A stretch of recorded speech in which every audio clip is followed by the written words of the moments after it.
दोस्तों, दूसरे पार्ट में आपने देखा लांताओ द्वीप पर सुबह की हल्की धूप फैल चुकी थी, लेकिन अर्जुन का मन शांत नहीं था। मौन मंदिर की घटना के बाद उसे समझ आ चुका था कि दुनिया में ऐसी ताकतें भी हैं जो इस शक्ति को पाने के लिए कुछ भी कर सकती हैं। वो अब सिर्फ एक पर्यटक नहीं, सागर हृदय का नया संरक्षक बन चुका था। दोस्तों, अब पार्ट 3 में अर्जुन मंदिर की सीढ़ियों से नीचे उतरने ही वाला था कि उसे दूर समुद्र से उठती एक काली भंवर जैसी धुंध दिखी। धुंध ऊंची ऊंची मीनारों जैसे आकार में उठ रही थी और सीधे विक्टोरिया हार्बर की ओर बढ़ रही थी। अर्जुन चौंक गया, ये प्राकृतिक नहीं है। उसी समय मंदिर के अंदर से एक हल्की आवाज आई, जैसे कोई फुसफुसा रहा हो। अर्जुन, नया खतरा उठ चुका है। उसने मुड़कर देखा, वही सागर हृदय का तालाब हल्के से जगमगा रहा था। अर्जुन तालाब के पास गया। जैसे ही उसने पत्थर ऊपर किया, तालाब की लहरों पर नीली चमक उभरी, एक नक्शे जैसा पैटर्न बन गया। यह नक्शा संकेत दे रहा था, dragon back trail, Hong Kong island की पहाड़ी रेंज, और उसके ऊपर एक नाम उभरा, काइडो। अर्जुन फुसफुसाया, काइदो कौन है? अचानक तालाब से एक और आवाज आई, वो समुद्री गैंग का मुखिया है और उसे समुद्र की काली ऊर्जा को जगाने की कला आती है।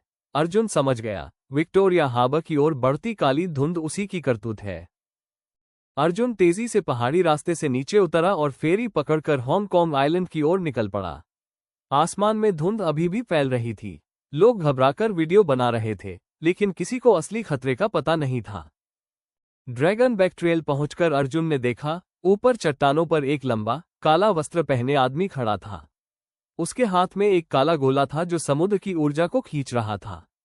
उसी ने ये धुंध पैदा की थी। काइदो धीमी, भारी आवाज में बोला, तो तुम हो नए संरक्षक?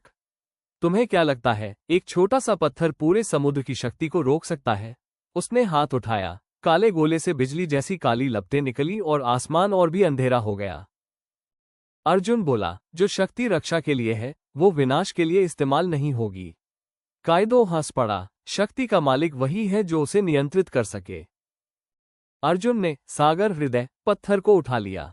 पत्थर चमकने लगा, उसके नीचे की जमीन हल्के से कंपन करने लगी।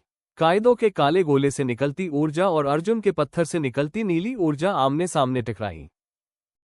एक जोरदार धमाका हुआ, दोनों की ऊर्जा हवा में लहरों की तरह फैल गई। पेड़ झुकने लगे, चट्टानें कांपने लगी। काइदो चिल्लाया, तुम ये लड़ाई जीत नहीं सकते। लेकिन अर्जुन को याद आया, साधु ने क्या कहा था, सच्चा संरक्षक शक्ति से नहीं, इच्छा से जीतता है। अर्जुन ने आंखें बंद कर पत्थर को दोनों हाथों से थामा। उसने समुद्र की लहरों की आवाज सुनी, जैसे समुद्र खुद उससे कह रहा हो, डरो मत, तुम सही हो। अगले ही पल पत्थर की नीली रोशनी 3 गुना तेज हो गई। नीली लहर ऊपर उठी और काइदो के काले गोले पर सीधा प्रहार किया। काला गोला टूट गया, काइदो पीछे फेंका गया और चट्टानों से टकराया। उसके आसपास की ऊर्जा गायब हो गई। धुंध धीरे धीरे हटने लगी। आसमान फिर से उज्ज्वल हो गया।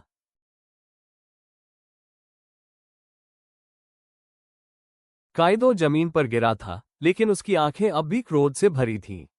उसने कहा, तुमने सोच लिया कि ये खत्म हो गया? सच्ची शक्ति तो समुद्र के नीचे, सबसे गहरे अंधकार में छुपी है। तुम एक युद्ध जीते हो, लड़ाई नहीं।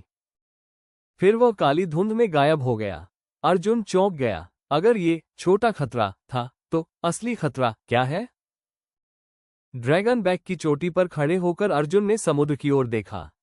नीचे की लहरें शांत थीं, लेकिन उनका रंग पहले से गहरा था। जैसे समुद्र कहना चाहता हो, युद्ध अब शुरू हुआ है। अर्जुन ने पत्थर को कसकर हाथ में लिया।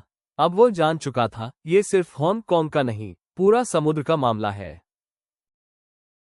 दोस्तों, ये था हांगकांग की रहस्यमयी रात का पार्ट 3। आपको कैसा लगा? जल्द ही पार्ट 4 भी आएगा, तो देखते रहिए सुनो कहानी। यदि सब्सक्राइब नहीं किया है हमारे चैनल को, तो सब्सक्राइब कर दीजिए। धन्यवाद।